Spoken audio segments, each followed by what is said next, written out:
he's not this terrible person that they're trying to make him out to be. So to take a 31-year-old guy who's a father and he's got 2 very young children and he's married, he's got a family, he's got this wife who loves him, and to cheer that he got shot in the head for his ideas, we've lost the plot. Like, we've lost the plot. Yeah, if there's a group of children out there in college, young people out there, rather, young adults that are cheering, and then older adults too, who are cheering this. My friend was in a coffee shop, and this lady was beside him on a Zoom call, and this is like right after Charlie Kirk was killed, and she gets on her Zoom call, and she goes, well, I had an unexpectedly great day today. How about you girls? And they were like, today was amazing. And they weren't really saying why today was amazing, but it was very clear that they were celebrating the fact that this guy who was a father and a husband was murdered for his ideas. That's not the way to do it, folks.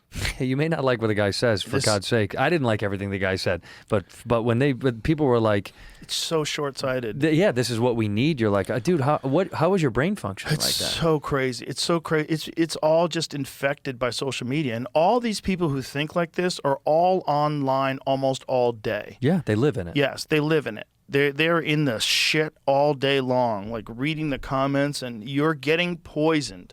You're losing your humanity. That's not a normal way to think. Go outside. Yeah, you need more than that. You need mushrooms and hugs. Yeah. You need a lot. Yeah. But this fucking thing that we're all caught in, this tide of electronics, is leading us in that direction.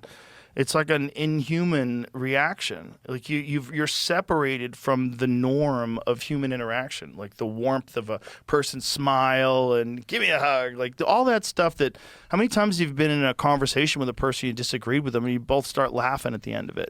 That's every comic conversation I have. Yeah. But online, it doesn't happen that way. No, it can't. It doesn't even happen sometimes with people you know, like I was in the woods in Utah for a week. I was out there elk hunting, and there's no service out there. There's like a little bit of service at like one peak you get at. You could make a few phone calls and check text messages. And so I was getting some text messages that were showing me that Kimmel got fired. And I'm like, oh, look at this. Jesus Christ, this is crazy.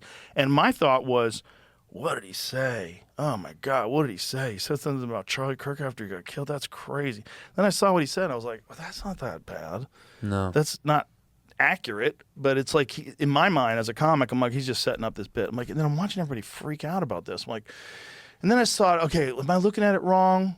Okay, it is kind of misleading because he's kind of saying that they're trying to label this person as anyone other than themselves, which is like a little weird. Political finger pointing. Yeah, so that's not cool. That's inaccurate. But instead, I didn't get upset. I didn't understand. And then I started really realizing that people were upset at me because I wasn't saying anything. I was in support of it. I was like, I'll show you a picture where I am right now. Yeah, hunting elk. Yeah, like literally.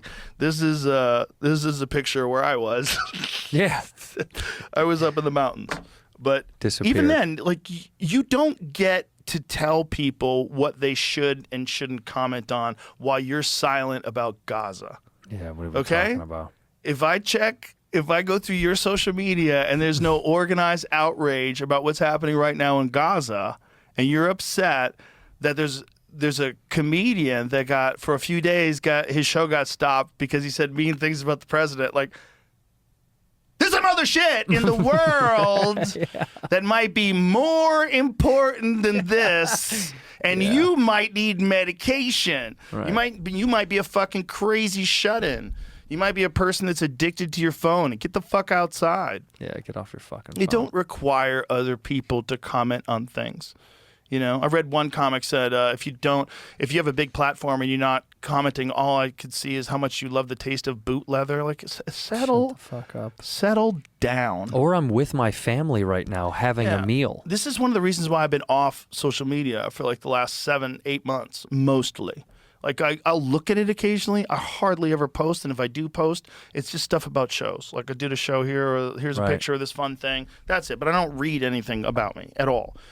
I know guys that have lost their minds. They're in that all day long, having conversations with people on Twitter all day long, debating points, arguing stuff all day long, making response videos, making other videos, going and talking about it on a podcast. Like, what are you doing with your life, man? Yeah, it's weird. This is nuts. Well, everybody raised a lot of these people that were like, boycott ABC and Disney, cancel it. And I was like, well, don't do that. Not only that, they made video. Ron Perlman made a video. It's like, of how I'm he on there. subscribed and then unsubscribed. I was like, what are you doing, dude? Like, settle Relax. down. Relax.